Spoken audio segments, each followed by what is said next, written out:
Kapayapaan po mula sa Diyos Ama at sa ating Panginoong Jesucristo. Magandang gabi po, Brother Eli. First time ko pong magtanong po sa inyo ngayon.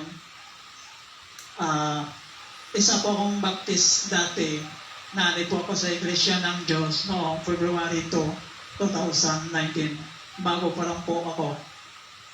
Nung nani po ako sa Iglesia, pinagsabihan po kasi ako ng pastor namin dati na hindi ko po naintindihan yung interpretation ng Bible tsaka yung tamang interpretation po ng Bible na tinatawag na hermeneutics or hermeneutics. Di ko po alam yung term na tama. Ang tanong ko po, Brother Eddie, ano po ba ang ibig sabihin ng salitang hermeneutics sa pinag-aralan po ng mga pastor sa theology? Salamat po sa Diyos. Ilagay natin yung kahulugan ng hermeneutics. Lagay mo basahin mo, Sis Lu. Hermeneutics, the science of interpretation, especially of the scriptures, the branch of theology that deals with the principles of biblical exegesis. Ayan. Yan ang kahulugan ng salitang hermeneutics. Ang kaalaman o siyensya ng pag-iinterpretasyon o pagpapakahulugan. Agad-agad mali yan. Mali yan. Kasi hindi mo naman dapat pakahuluganan ng scriptures. We have no business interpreting the scriptures. Ang nakasulat, 34:16 ng Isaiah, seek ye out the book of the Lord. Seek ye out of the book of the Lord and read.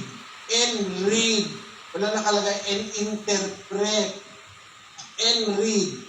No one of these shall fail. None shall want and make. For my mouth it hath commanded, and his spirit it hath gathered them. Yan ang nakasulat, kapatid. Seek ye out of the book of the Lord and read. Walang interpretasyon. Ang Biblia may interpretasyon pansarili. The Bible has a dictionary of itself. You need not interpret verses of the Bible. Babasahin mo lang yung interpretasyon ng Bible. Pakinggan mo ha. Ang sabi sa Biblia, sabi ni Pablo, sa Filipos 3, versikulo 2. Magsipag-ingat kayo sa mga aso. Magsipag-ingat kayo sa masasamang manggagawa. Magsipag-ingat kayo sa mga sa pagtutuli. Mga kapatid sa Filipos, pinag-iingat sa mga aso. Basahin nga natin sa Hiligay noon. Mag-andam sa mga ido, mag-andam sa malaot, na mga manugpangabulay, mag-andam sa circumcision.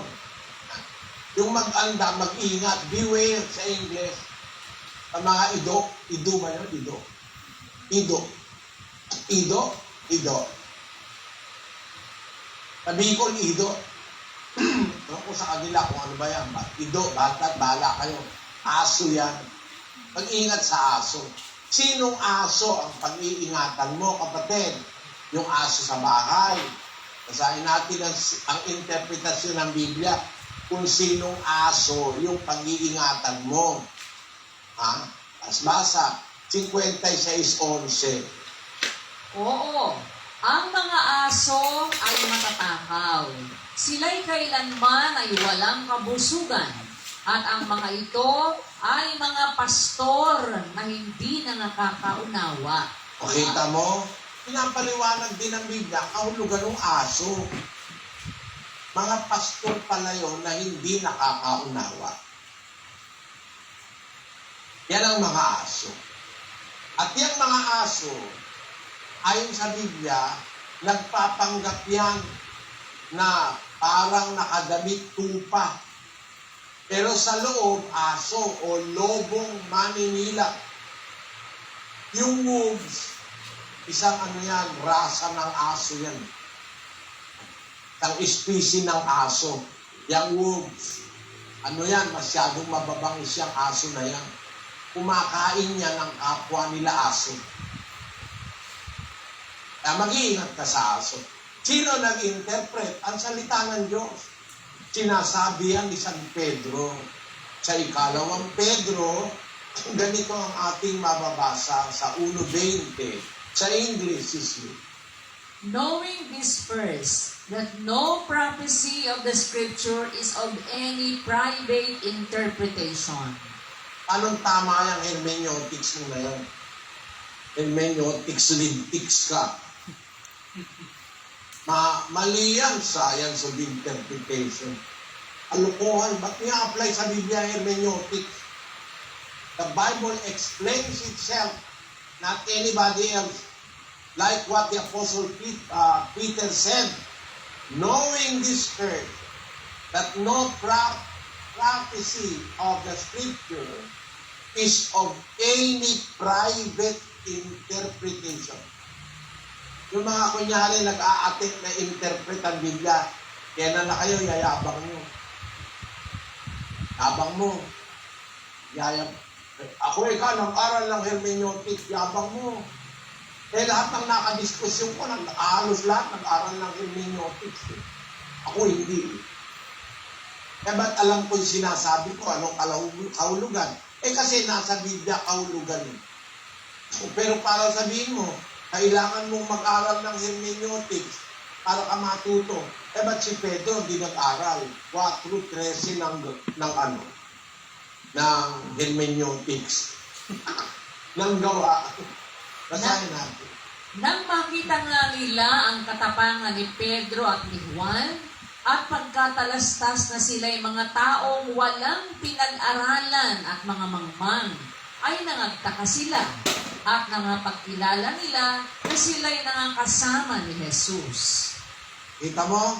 Nag-aral ba ng hermeneutics si Pedro at si Juan? Hindi nga sila nag-aaral eh. Ang tawag sa kanila, iletrado. Sa Kastila. Hindi nakakaalam ng letra. Iletrado. Iletrados. Hindi nakakaalam ng letra. Walang mapag-aralan. Paano ko mag-hermeneutic niyan? Hindi nga marunong ng nyotik niya. Nasa Biblia, kapatid, ang interpretasyon ng kanyang sarili. Naintindihan mo, kapatid Darendel? Salamat po sa Diyos, Brother Eli. Maliwanag na po sa atin ngayon. Salamat po sa Diyos. Salamat sa Diyos.